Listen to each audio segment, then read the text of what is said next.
Har bitta muvaffaqiyat oddiy g'oyadan boshlanadi. Bugun sizga dunyoni o'zgartirgan eng mashhur startaplar tarixini aytib beraman. Bir paytlar ular hech kim tanimagan oddiy insonlar edi.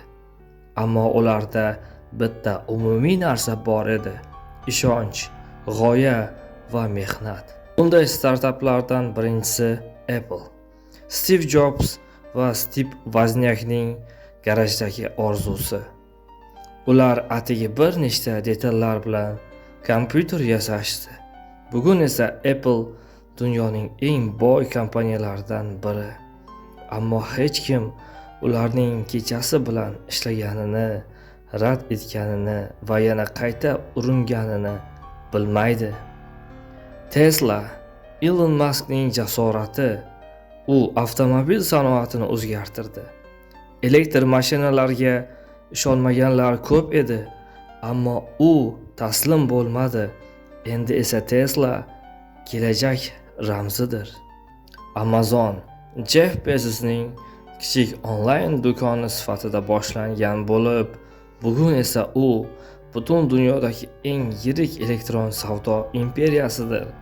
Bezosning bir so'zi tarixda qolgan: agar siz raqobatdan qochmoqchi bo'lsangiz, innovatsiya qiling. Google ikki talabani qiziqtirgan oddiy savoldan tug'ilgan: internetda eng kerakli ma'lumotni eng tez qanday topish mumkin? Javob butun dunyoni birlashtirgan qidiruv tizimi bo'ldi. Facebook Mark Zuckerbergning universitet loyihasi edi.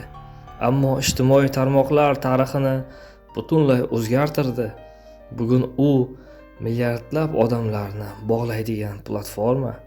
Bu startaplarning har biri orqasida xatolar, rad javoblari, kecha-yu kunduz matonat va mehnat yotibdi.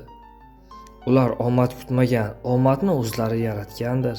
Shuning uchun agar sizga ham bir g'oya bo'lsa, uni kechiktirmang. Boshlang, hatto kichik qadam bilan bo'lsa ham.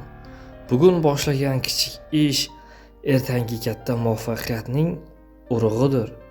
Unutmang, har bir katta kompaniya bir paytlar imkonsiz deb atalgan g'oyadan boshlangan. Shuning uchun sizning g'oyangiz ham dunyoni o'zgartirishi mumkin. Bu eng muvaffaqiyatli startaplar tarixidan qisqa ammo ilhomlantiruvchi safar edi.